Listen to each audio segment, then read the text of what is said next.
Sierra Gannon, and I am joined by Ashley Tolino. My name? Yes. Molly Eglin. Ashley Tolino and Kaya Lewis. And this is an interview of Molly Eglin. I'm not sure if I should speak up because it's got quiet.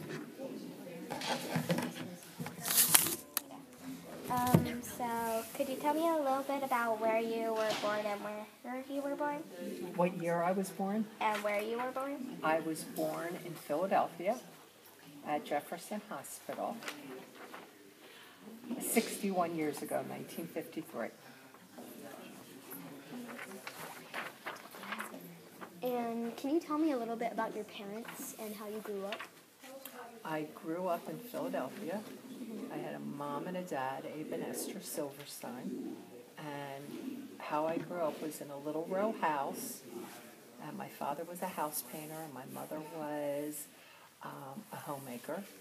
And she was home every single day when we would get home from school and make us great dinners. And we'd have to do our homework. And we didn't go out a lot. It was always rainy and cold, especially in the wintertime. So I basically went to school, came home, did my homework, watched some TV, and went to bed, and then did the same thing again. What did you do for fun when you were a young girl? For fun. We used to play a lot of hopscotch. Do you know what that is? Mm-hmm. You do. We used to play a lot of hopscotch, and we used to do a lot of walking up the street to get sodas and french fries and things like that. So I didn't do a whole lot of things. We went to camp. My sister and I went to camp every year in the summertime. That was about it. When did you move to Vail? 18 years ago. 17 years ago. And what do you like best about living in the area? Oh, you guys. I love the people here. I feel like I'm really far away from Tucson, yet 5 minutes from Tucson. I feel really, we're on 7 acres. We live far away. We're not in the middle of town. And it's just really fun. I love it out here.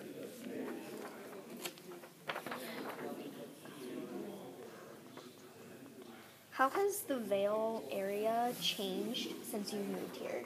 Like in the landscape or... It's gotten a lot bigger, a lot of new home developments, lots more traffic. There was no traffic when we moved out here, and that was only 16 years ago. And it's changed. It's become bigger.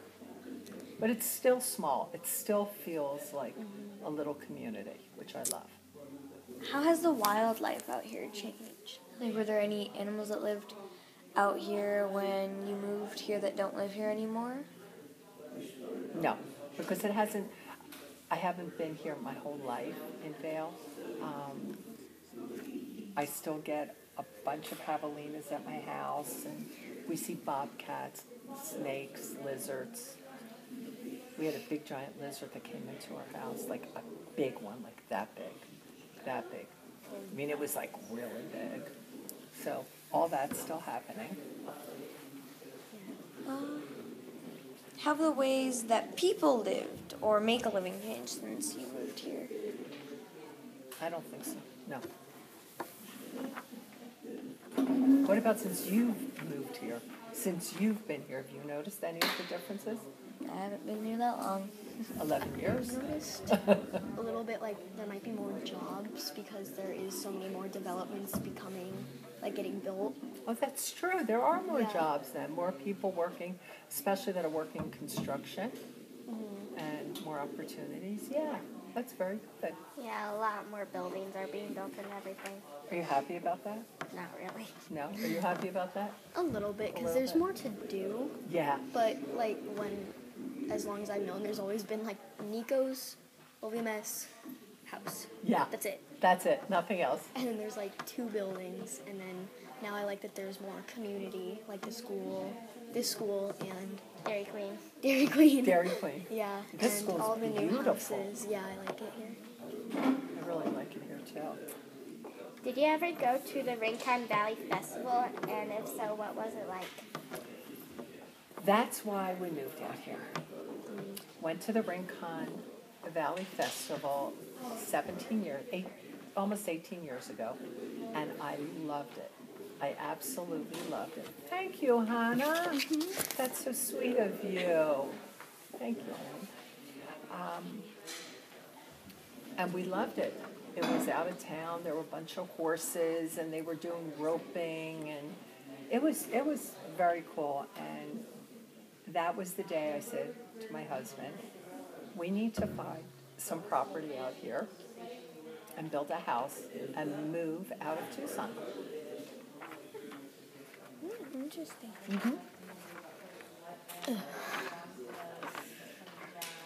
Seems legit. Seems legit, baby, doesn't it? What inspired you to want to save the barn? Special barn. My barn.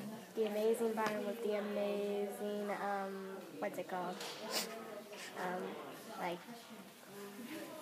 oh my goodness, I can't remember what it's called. Farmer's Market. That's my farmer's market. Yep.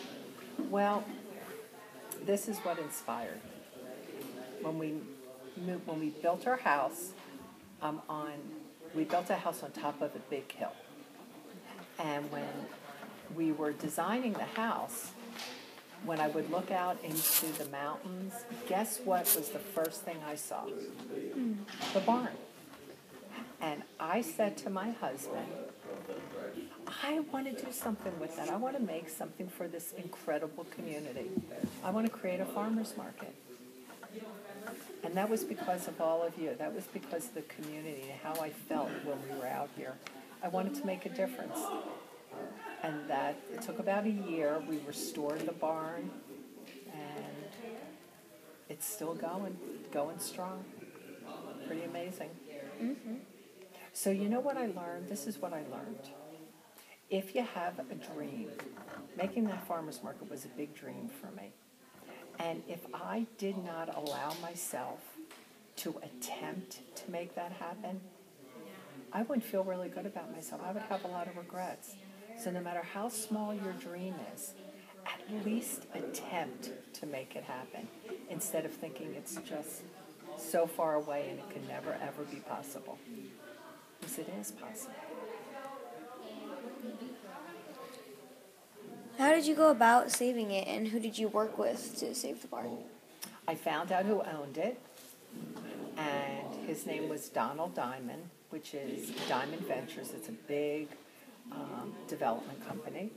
And I wrote a letter to him, letting him know what I was interested in doing. And then I met with him. And he loved me. And he loved my vision and the passion I had for the farmer's market, for what I wanted. So he is the one that gave me the money to restore the barn and make it happen. And I wanted it to be nonprofit, which, you know what nonprofit means? Mm-hmm. I wanted to give back to the community.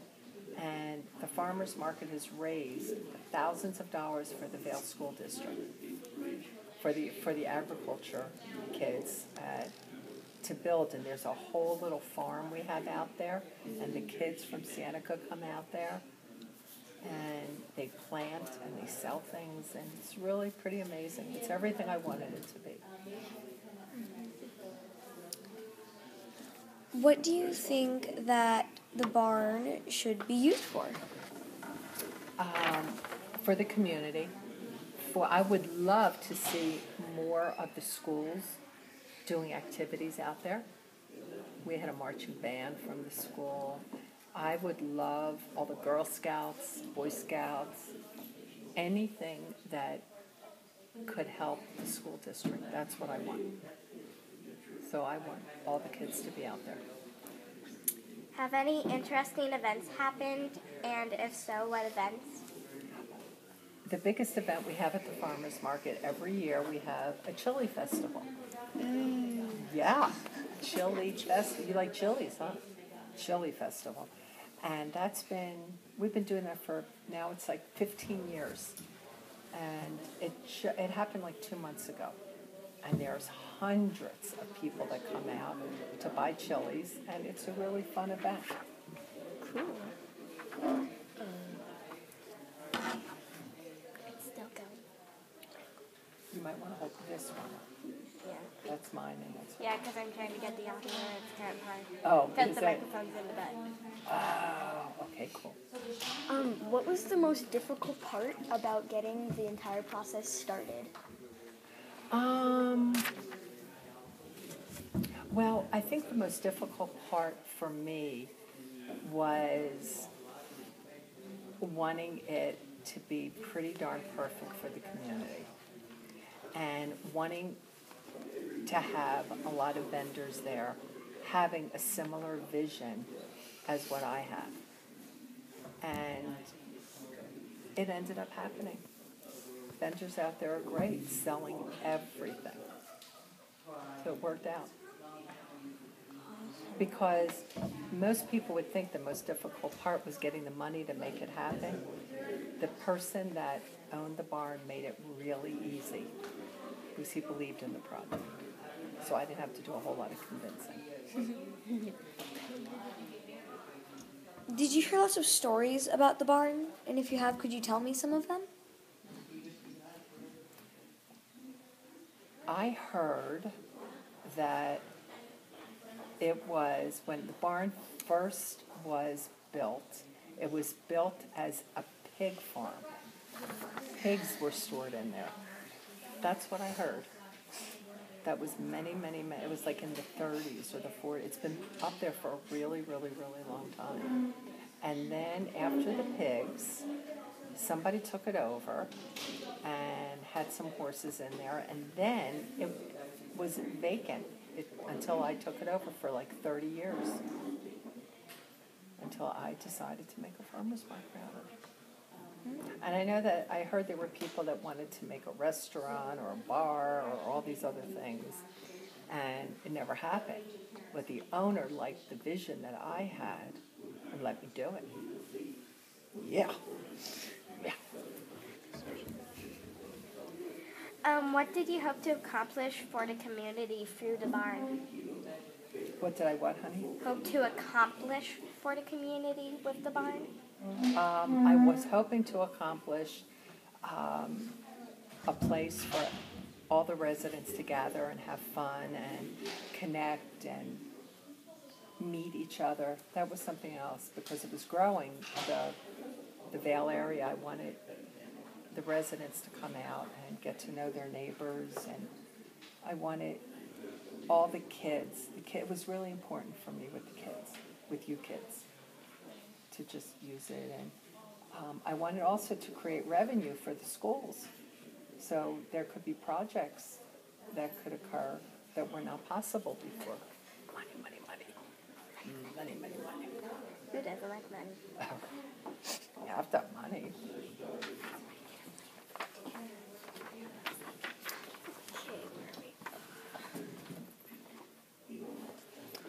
What did your family think about it when you said you wanted to save the barn? Like, what did your family think? Oh, that's a whole different story. My husband said to me, "Are you crazy? We moved out here to simplify our lives. You don't want to make a big farmer's market. It's going to take up all your time." So he was a little bit hesitant. He was really hesitant about me doing it. And now he is so proud of me. He is so proud of me. My daughters and my friends all supported me doing it. But my husband was afraid it was just going to take away too much time. It was the best thing I did, making that happen. Well, you told him so. I did tell him so. I said, "This is my dream, and I'm going to make it happen, and no one's going to stop me." Yeah. Good job. Good job. So now you're doing different things, Yes, I am. and what's it like being a life coach, and what does a life coach do? A life coach, what I do is I work with people, young people. My youngest client's 9. So I work with all different young people. And my oldest client's 82. So I work with people around setting goals for themselves. And I work with people in guiding them to make their dreams come true. So they could be all that they want to be and not let anything stop them. Just like you do. Just like me, exactly. Same thing. That's what I do. And I'm really super busy. Right after this, I have to go to my office, and I have 6 clients. But I moved it all down in the afternoon so I could be here with you guys and do this interview. Thank you. You are welcome. Thank you very much. Well, it's my pleasure. What are your hopes and concerns about Vail? I guess my biggest concern is that it doesn't get overbuilt. That it doesn't get overbuilt and it keeps within the vision of community and family. And it just doesn't get taken over with really big stores, and it stays really quaint. Years ago, there was a TV show called Andy of Maybury, I think it was called. And Maybury was a small little town, and that's how I think of Vail. It's like my little Maybury, and I don't want it to change.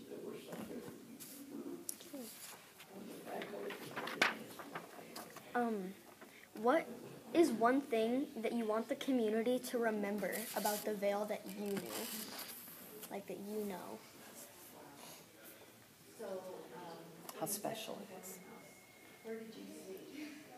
How incredibly special it is. And it needs to be nurtured and taken care of.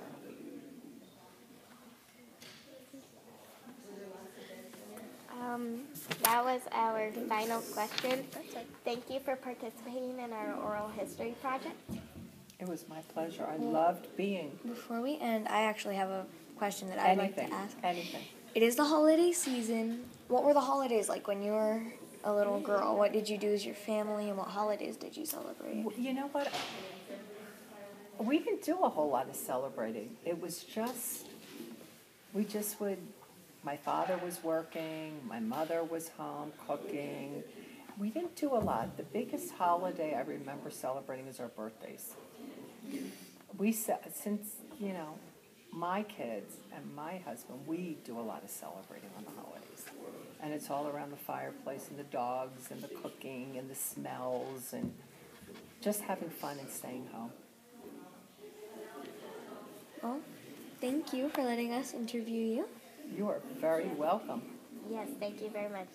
I feel honored that you asked me. I do. I feel really honored. It means a lot to me. You kids are precious. Well, we had a whole lot of fun You learning did? about your Did history. you? Yeah. What was Yeah. fun about it? Tell me what was fun about Just it. learning all these interesting stories about your life as a child and all cool stuff. Learn about how you grew up and everything. And the barn was Yeah, the interesting. barn. Really cool. Life changes from when you're a kid to when you get older. It doesn't stay the same. No, it doesn't. It never does. Never does. And that's cool. That's the way it's supposed to be. So I thank you. And for bringing me food and fruit and cookies. And Go ahead and eat if you want. thank you. Anything you guys need. So Yeah. I believe that was it. Thank you how very do we much. shut it off? Just hitting that. Cool. Wow.